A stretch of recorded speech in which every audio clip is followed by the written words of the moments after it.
In this video, I'll share with you 6 lessons that I learned when I bought my first investment property. It's important here to note that the first investment property is very different than your subsequent ones. So stay with me, these are very specific topics that you will not find elsewhere on the YouTube. Hi success seekers of the universe, my name is Tarun Kailash and welcome to my channel Successify Life, where I share with you actionable tips on leading a healthy, wealthy and successful life.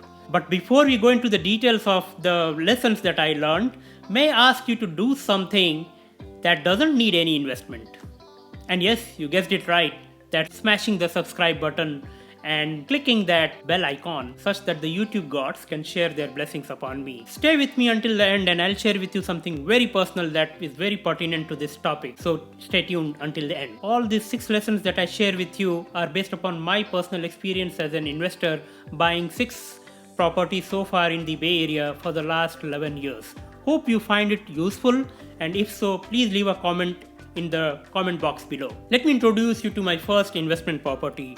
Those who are not from the Bay Area, for their benefit, this property is situated in a city called Mountain House, which is about 50 miles northeast of San Jose or about 60 miles east of San Francisco.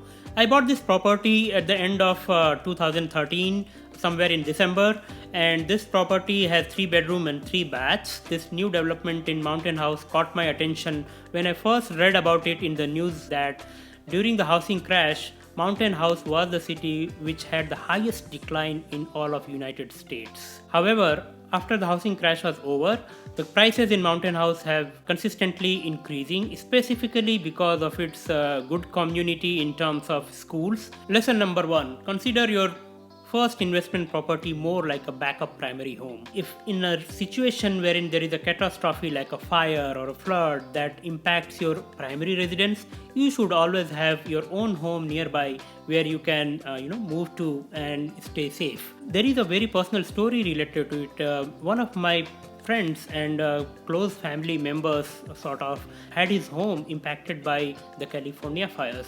Fortunately for them, they did have a property nearby and they were able to relocate, thereby avoiding higher rents that generally happen when an area is hit by catastrophe. And during all these stressful times, at least they didn't have to worry about finding a new home. The second reason of having a first investment property more like a backup primary home is that when you downsize, when your kids have grown and they have left for college, you may not need to stay in your primary residence because the priorities have changed. So you can rent your primary residence at a much higher rent, and then you can yourself move to the first investment property, which may be bigger and better, but definitely away from the hustle and bustle of the city, which suits your lifestyle at that point in time of your life, as well as you get more income flow in terms of higher rent coming in from your ex primary residence. The second lesson that I learned is that location is always very important.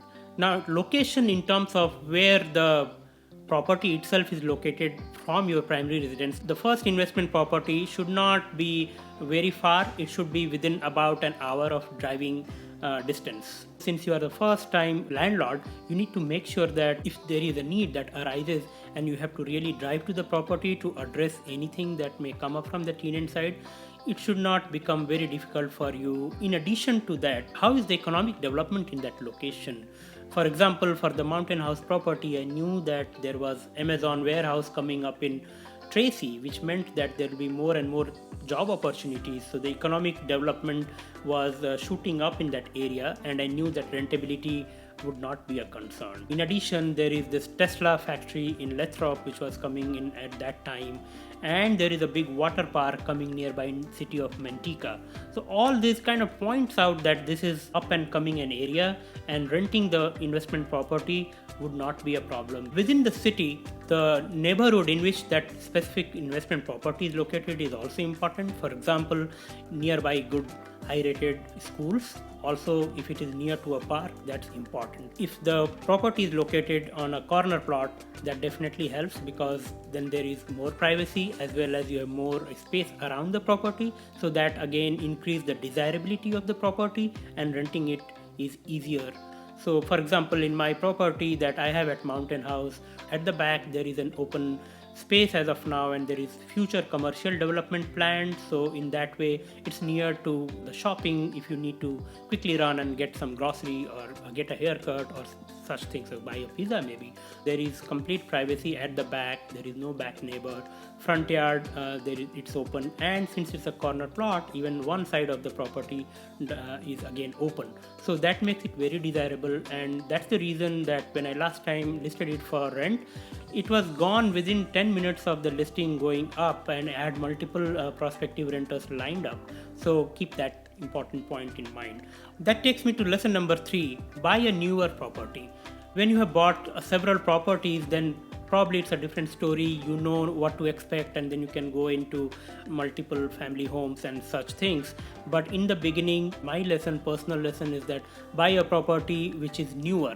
So when I bought my property, it was brand new from a builder, and it was a good deal in the sense that newer properties require less maintenance. Since you're doing your daytime job, and if there is a need for a maintenance, you really don't have to rush through, because the maintenance needs would be very less. In my case, actually, I got 1 year of maintenance done from the builder, which was part of the contract.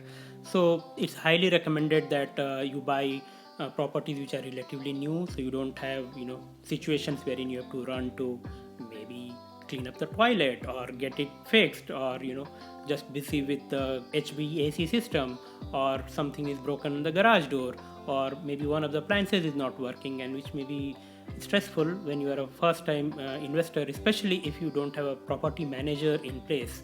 And as you know, if you hire a property manager, that adds up to the cost of it, about 10% of the rent, and then that impacts your bottom line in terms of the cash flow that you may expect from it. So always good to buy newer properties.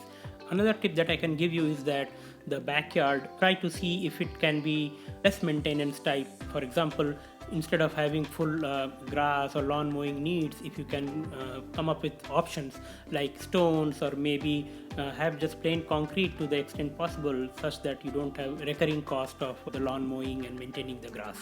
Lesson number 4 that I learned was getting an homeowner's insurance from the builder. Homeowner insurance can be pretty expensive in some of these areas, some of these zip codes which are still up and coming, and sometimes we miss to factor those costs, but those add up. For example, in my case, I explored the option, and the homeowner insurance that was provided by the builder, it still beats any price that I tried to comparison shop, and I found that was really given at a very good deal. So explore with your builder if they have any preferred homeowners insurance that they can provide from their side. You'll always get it at a discount, is what I believe. Talking of newer areas, these newer areas generally have sewer lines still being developed, the library is up and coming, the fire department is still not in place, so they need funding for all of this, and that drives me to the next point, which is considering the property tax rates. So the property tax rate can be pretty high in these areas. So if you are really looking for a quick gain, then this may not be a good idea to buy in such up and coming neighborhoods. You should go for more established cities to see for properties.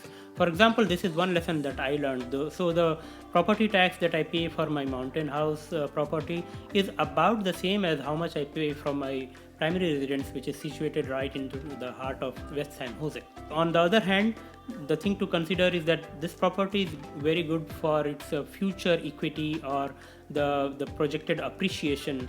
But as of now, until we have these high property tax rates, which I feel after the city is more established, the sewer lines, the fire department, or the college that's being established there, all these things, when they are done, it will add value to the city, and at the same time, after these are done, the taxes might go down, which will be good, and at that point in time, this will be more desirable. The rents will go high. At the same time, the property tax will probably go down.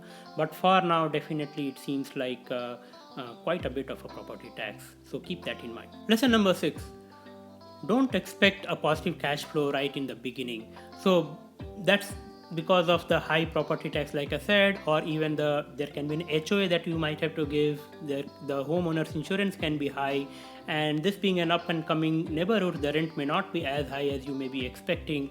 So considering all of that, if it's an old property, then the maintenance cost also adds up. Based upon this, my experience says that it takes some years before you start really getting some positive cash flow.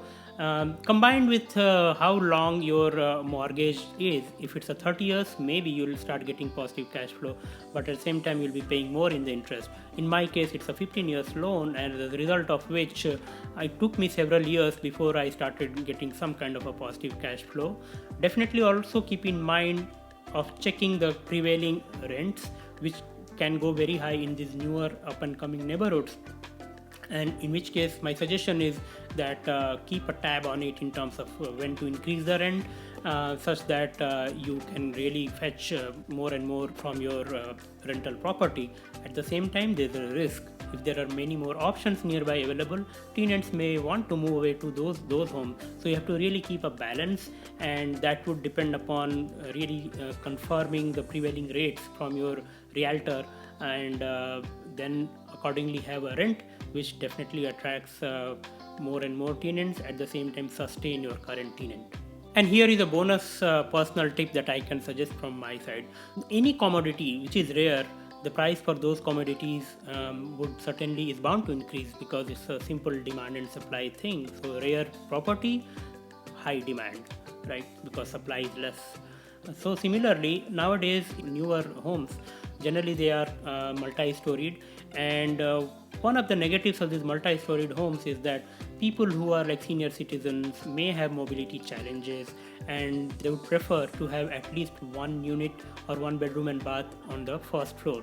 So if you can get such a property for which at least there is one bedroom and one bath on the first floor, that certainly again increases your chances of getting more and more prospective renters or tenants.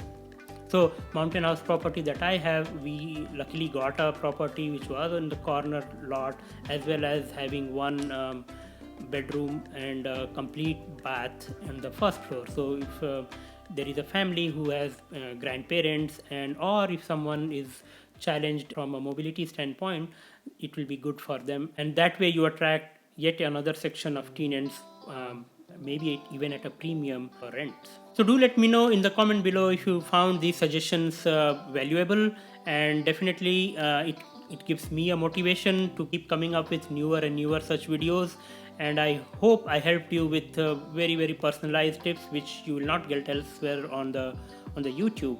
So with that, yet another request to subscribe to this channel. Is a fairly new channel, but certainly I can assure you that I'll keep coming up with more and more tips that helps you with your goal of successifying life. With that said, I wish you all the best with your health and wealth creation journey, and I promise to come up with yet another video next week. Until then, stay happy, stay charged. Thank you.